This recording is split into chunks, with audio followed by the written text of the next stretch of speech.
So when we look at what is happening, and that was something that was pinpointed.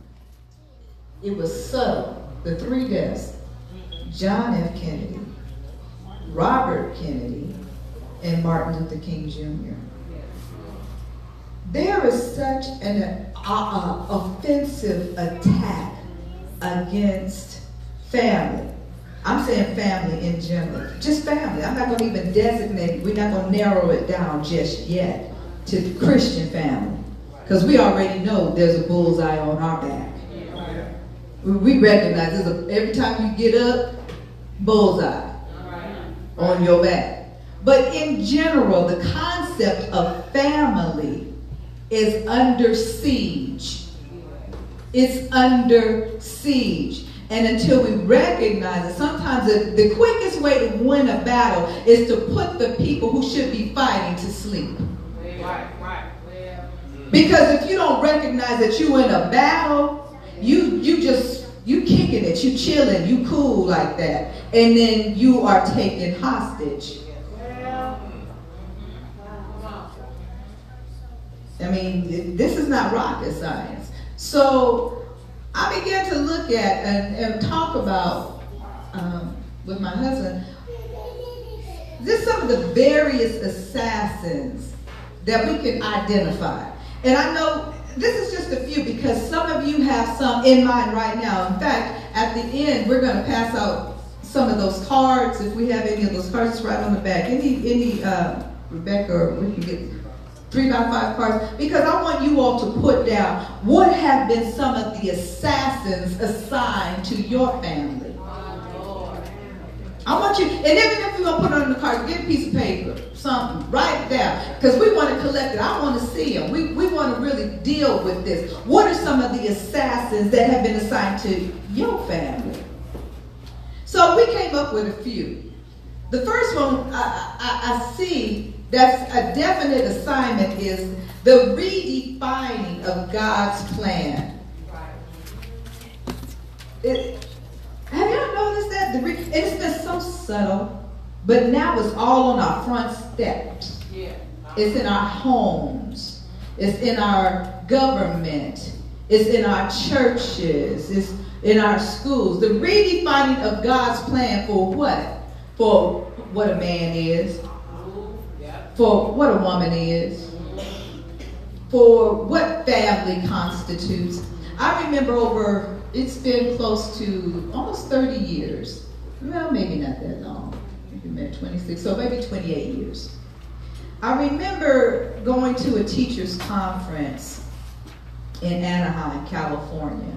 And I was teaching at a private Christian school.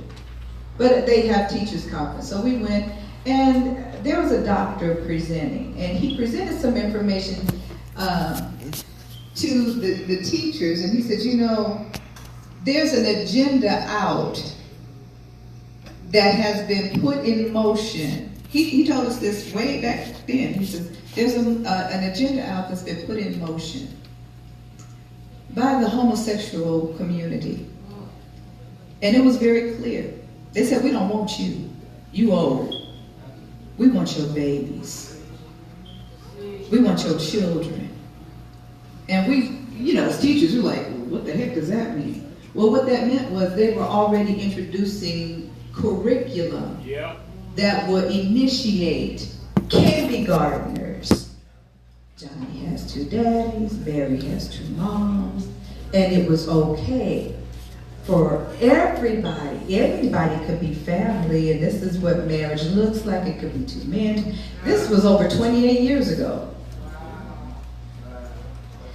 So here we fast forward 2018. You better not say nothing against that agenda, or else you will be labeled as a hate crime. So you're going to redefine God's plan. And now we call was what God labeled. Because let me make it clear. I didn't come up with this. I ain't been alive that long. But long before I came into existence, God said, in the last days, they will call what is good evil, and what is evil good. That was written long before I came into the earth. So another assassin we see, and this is one that I labeled this one, divorce, Christian style. Divorce, Christian style. Here's another assassin. And you got to see these assassins. I'm going to give you a visual, but this is just the introduction. We're going to talk about another assassination of the family is outstanding offenses. You ever had an outstanding bill? You just don't pay it. I ain't paying it. You got folks that got outstanding offenses. You offended of something that happened 2 years ago, 20 years ago, 30 years ago. You still mad about it. And it's destroying the family. Yeah. Here's another one. Here's another assassin lurking in the woodworks. Confusion in the airwaves. Just think about that. Selah. Confusion of the airwaves. I was in the kitchen the other day, and I'm going to use this as an example. And I said something to Pastor Mike. I said, you know what? We let this food go bad because there was some food in the basket, and me and Mike and the 3 M's, me, Mike, and Mom. We had forgot it was over there, and it was all on the floor, and I had to clean up the floor. And I said, man, we just let that go bad. And he heard. I said, he let it go bad. What you mean I was the one that let it go bad? I said, I just stopped. I said, what did you just hear? He said, you said I let it go. I said, no. That's not what I said. And we immediately stopped, didn't we? And it said, we arrested that spirit that was trying to bring confusion in the airways. Sometimes you better understand that there's a listener, an enemy, who's the assassin, who's trying to assassinate, so you don't communicate well. And then you jump quick to be mad because you think somebody said something wrong, but you didn't clarify it. You just assuming both of y'all got mad. That ever happened to anybody? You just heard it. Is it possible, if he's the prince of the power of the air, that though a word is spoken, when it gets to your ear, it sounds different? Is that possible? Okay, I'm not saying that, you better than that, and I know you don't hear like that. But is it possible that from the time it left and it entered your ear, it sounded harsh? It sounded like the person was angry or upset about something. Has it happened in the church? Somebody said hi to you and said, what'd you say to me? Has it happened? Okay, now I know y'all think we're trying to be deep here, but we're not. Things can happen so readily that you can pick up a negative attitude from something than the righteous attitude of something. Okay? Knowing it's your brother and it's your sister, why is it the negative is heightened more than the positive? Why?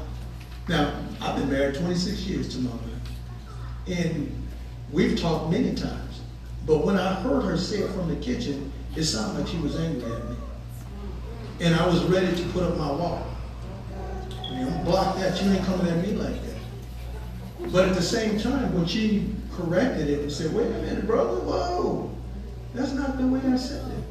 Then I caught myself and said, why did I pick up the negative?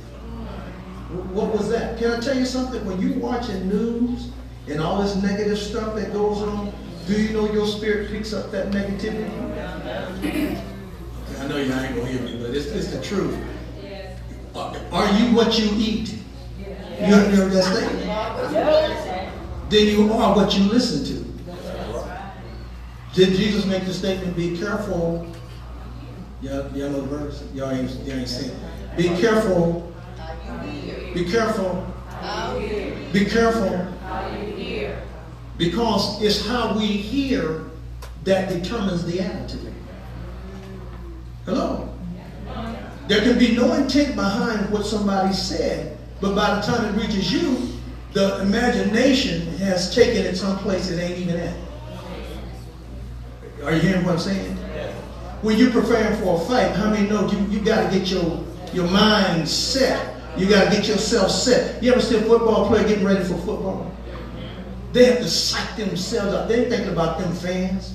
They're thinking about that game and how hard and intense they have to play in order to win. Christian, you got to be intense to win the game. Okay, y'all not feeling me. See, if the devil ain't messing with your house, I understand. But everybody in this room has been attacked by the devil. Everybody. Your kids been attacked? Come on. Your wife's been attacked? Your brother's been attacked? Your mother's been attacked? Tell me ain't nobody in here ain't been attacked. We all been attacked. But how many know, if we know we're going to be attacked, we need to be ready for the... If the fight's going to continue in, ain't no sense in me crying about it. It's time to get to do something. Let's go to fighting then. I'm not going to come out with no scars, but guess what? You ain't either. There's got to be some hitting back. So after that happened, I left my wife, went to another room and said, okay, since you want to throw blows like that, I'm ready to throw them back. It can't go past us being okay all the time. Right, man. Yeah. So the devil beat you up and you cried. What'd you do after that? Huh? Blame people? Okay, now I'm going to help some of us out because this is the biggest problem. My fight was not the real. It never was that. But the way the devil set it up, he put it on her. When Adam and Eve go through the blame game, they blaming each other, but they ain't blaming the perpetrator. Okay, this sucker that's swiveled in the garden and talking. Ain't nobody saying, why did the snake get in the garden? Ain't no snake supposed to be in the garden. Why did you get in here? Put him out. Now, we ain't getting to the solutions just yet, but we don't talk about how do we get to the solutions of this stuff. There are some solutions. But in order for us to get there, we've got to talk about what is the stuff that's going on. My wife's got a list, and she's only touched the basis of them, but here's the thing. You got lists too. If you really sit down and think about it, how is this happening? Why is it always a financial problem in our home? Why can't we ever get above something? What's going on? I'm paying my time. What is this demon that's got in here? Now, my pastor folk are like, well, it's just that way, this is things happen. Ain't nothing happening when you go Christian, man. You got, like my wife said, you got a bullseye on your back. You were targeted. As soon as you said, I received Jesus, the demon said, go after him. Go after them. Why are people not coming to church? There's a spirit of the Antichrist in the air. And it's anti-everything Jesus. I remember when folk would be in church so long they couldn't leave. They stayed there talking about church so much, the next service was starting. Now folk can't wait. They try to beat the clock before it ticks down to go home to do nothing. I had to get out of there.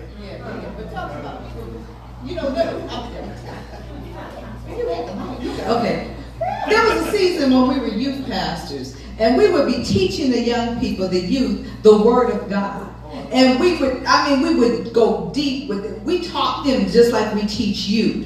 And they would come at us and they would say, we hear what you saying, Pastor Mike. We see what you're trying to teach us, Pastor Darrell. But that ain't the reality in our home. When we get in the car, our folks get back to cussing each other out. When we get home, they fussing each other. Now I'm talking about parents that was the deacons of the church, the mamas is in the choir of the church, and on the usher board. So while we all come together and we teaching them, this is the Word of God and this is how you live it. The Word of God is true. But they said, that sounds good, but is that a reality? Because in our family, we just do the religious thing. We come to, on the way here, they was cussing and fussing.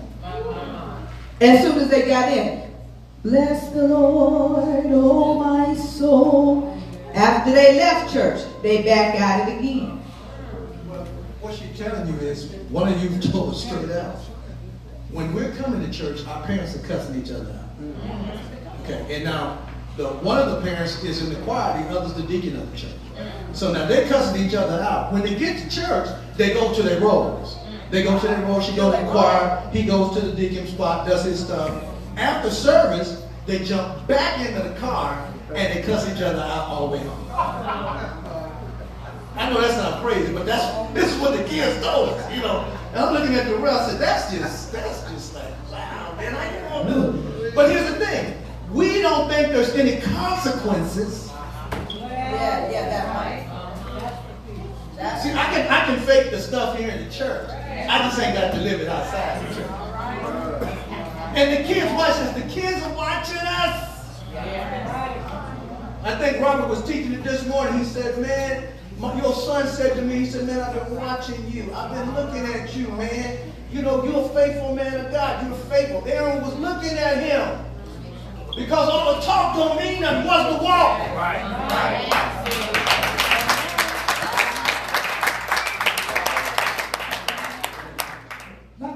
Because we can go on and on about that. No financial planning. My husband put that out there. Everybody always broke from one generation to the next. And then we leave the legacy of brokenness. Don't nobody have a clue of how to get out of debt, how to stay out of debt, how to leave something that's worthwhile. We live from paycheck to paycheck. We put all of our money on our hair, on our nails, on our feet, on our back, but we don't save nothing. And we expect the next generation to do better. But we've set no plan. But then the opposite of that is all you do is work, and you don't invest in your kids. Okay, that's a whole subject. Well, that's a whole nother subject. That's a whole topic. Okay, I'm going to go on. Here we go to the other. Here's another assassin that's lurking and around. Internet families. Social media runs this baby. Everybody's on social media. Mama, daddy, kids. Don't nobody talk. Everybody's doing social media. They Snapchatting, Twittering, and Facebooking. All the old people is Facebooking because we don't know how to do Twitter or Snapchat. All the kids are Snapchatting and tweeting. And when we go to the dinner table, if we sit at the dinner table, everybody got their cell phone and they texting. Right. Now they could be talking to each other, but they just texting each other. I'm sitting right here. Why are you texting me? Because I don't want mama to hear what I'm saying to you, so I'm gonna text you. When we go to dinner, we go out to eat, I intentionally look. I said, watch this. And we just look around. We just survey the room. People are sitting at tables, families, couples, and nobody's talking, no communication. I said, do they like each other? They barely look at each other, and when they do look up, they're looking like this. You still here? Is the food ready? Yes, because I'm tired of looking at you. Ain't y'all going home together? Yeah, they are. But he will go to his side of the room, she will go to one side, the kids will go to their space, and everybody doing it. So the internet got everybody going on. Here's another assassin. And I combine these two because they good. They almost twins. They twins. I call them the fraternal twins. Fear and stress. Then the fraternal twins. Fear and stress. We're fearful and we're stressing about everything. And we live in a society that gives us ample reason to be fearful. I'm like, and I have to get the statistics, I'll bring it up. Between the year of 2000, the end of 2017 till 2018 right now, how many school shootings have we had? You know, parents are, I know you got to go to school, I got to go to work, you got to go to school, but I'm afraid to send my kid. I'm stressing because my kid might be in school with another child who's going through some stressful things at home, whose mentality or mental health is uneasy, and he's decided to bring a gun to school and start shooting anybody that my child might be in the way. It had nothing to do with what's going on in his home, but my child might be target practice for a child who's unstable. Or a child is stressing, my mom works in this place, and I don't know, but this frontal employee gonna come and shoot her. So we stressing about school shootings. We stressing about DV. DV is domestic violence. Folks are living in fear that they might get tapped upside their head. Oh, come on, we're gonna keep it 100. Can we keep it 100? DV exists in church. Christian folks be fighting up in the church one another and don't say nothing because I would look bad if I told him that he just knocked me upside my head or kicked me in my back. Come on. Y'all want to get all quiet on the sister now. You folks got to leave now. Okay, homelessness. Let's just deal with Yes. Can we talk for real? Y'all know what's in front of our church. You know what? We got that barrel. Quit playing. We got that barrel because they come in here and they're looking. They're camped out in front of businesses, facilities, parks, churches, any other space that they can. Homelessness is at an all-time high. I've lived in the Antelope Valley for over 30-something years. I've never seen our valley, our desert, looking the way it looks. It's like the whole valley is a trash can. Folks throw their trash on the side of the roads and leave it, their clothes and shoes. I've seen more tennis shoes in the middle of the street. I'm like, why are people losing their shoes? What is that about? Every time I go down the street, I'm seeing a different pair of shoes in the street. Yeah, I'm seeing couches. I'm seeing people. There's a thoughtlessness now because with a homeless mentality, I don't care mentality, and I throw my trash because I'm frustrated. I'm feeling trashy on the inside, so I'm gonna trash up the environment on the outside. These are assassins because if I can assassinate your morale in your community, I can go in your home. Okay, well, let's move it on. A change in societal morals and values. There's been a change. What we used to value and have strong morals about in the United States have gone somewhere else. I saw, someone sent me a video on Facebook. And it was a video, I'm saying, here's a little African American boy. Here's a little African American woman. I assumed it was his mother because she was older, and she had a little baby sitting on her lap next to her, and there was another elderly African American woman standing next to the little boy. And the little boy was, I couldn't even hear what he was saying, but he was agitated. He was so agitated. He's talking to this woman that's holding the baby. He's talking to her. I'm like, first of all, why is this little kid talking to this grown woman in that kind of manner? Then all of a sudden, he out the blue, he reaches back and slaps the spit out of her mouth. Pop, pop. And she sat there like, what's going on? I'm like, 911, somebody called DCFS, I'm about to string a child up. But she did nothing. And the older woman sitting next to her, now wait a minute, don't do Wait, this is African American children. Now, let's just be straight. Let's just be straight. Y'all been in the room, y'all know. You don't live.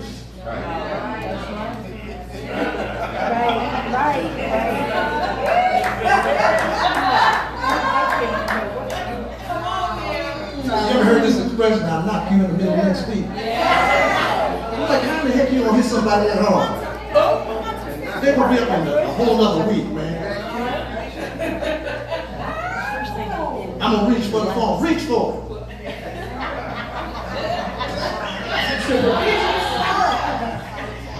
I'm going for the phone. You know what, let me tell you something. Y'all think Mother Tim is a sweet old lady, right? Now she's a sweet Mother Tim. That she's sweet now because she's getting ready for heaven. But back in the day, tell the truth, ain't the devil. I wasn't one of those kids that I was high. I don't like to be hit. So it didn't take but 1 or 2 times. But it was those 1 or 2 times.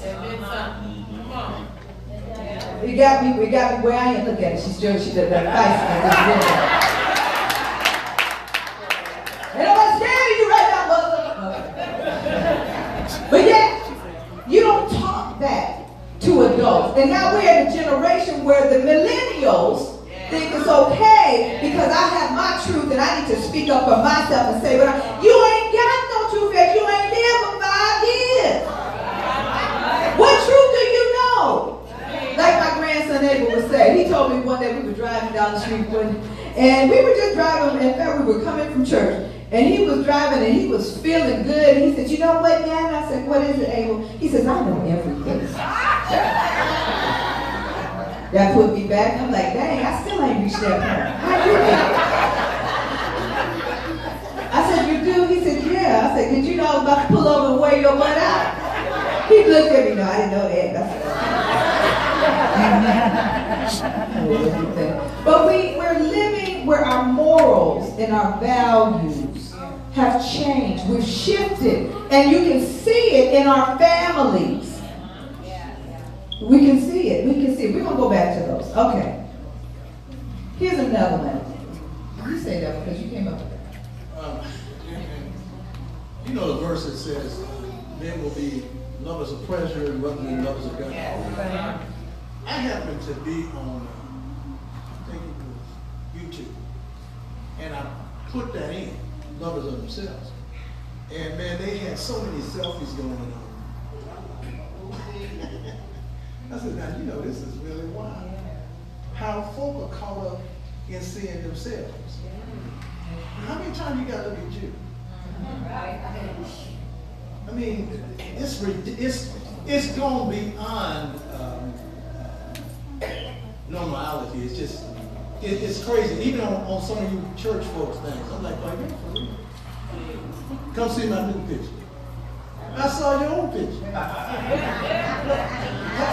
What is it about seeing you? Your new profile. This is a new profile. This is a new outfit of me. But see, the point is, and I don't want to sound like I'm going off in this. We're idolizing ourselves. We're idolizing us. You know, did you see how I look? Did you know it's me? Yeah, I see you. And that's the whole point. I see enough of you. I just don't see enough of him. If I see enough of him, then other people don't see it. But when it's about us, it's not reaching, it's not, man, this is, you know, I'm feeling it. I'm trying to be cool because I ain't been before you in a minute. I need to be very careful with me. Normally when I haven't been before you, I'll pick up on stuff real quick. Okay? Because see, we think church is as usual. It's not. We're going to do things like we normally did. Y'all need to drop that nonsense. You really do. You have a luxury in the United States you don't get. In a third world country, you wouldn't have this. You would not have this. And I think that's the danger. And if you read Amos, the book of Amos, you'll find out that somehow when we have it going our way too much, we start losing it. We do. We start losing it. We start losing what this is all about. Why has God given us life? What is the purpose of us existing right now? Why are you in this time with this particular president? Why are you here? Are you just to occupy purple seats and, you know, and enjoy another service and go home and say, yeah, I ate that deal. That was really good. I enjoyed it. Or did it bring some change? Now, I'm going to move on to the next part of these just because these two I put down. I did put down the loves of pleasure. And also, we have way too much entertainment. And so, because we have so much entertainment, we get uncomfortable coming to church if it don't entertain us. Well, don't look at me strange. I'm just being real. Come on. If the music ain't got you swaying and banging and flipping out, and the person that's hollering the loudest just cussed out 3 people in the hallway. Huh? Well, tell it. But we think the anointing's in that. Man, that ain't nothing but a display of the flesh again. There's no power in it. There's no anointing in it. Okay. Let me tell you what a great place of the anointing is. Learn to be quiet. Yes, it You're is. not hearing me. Learning to be quiet, not always have a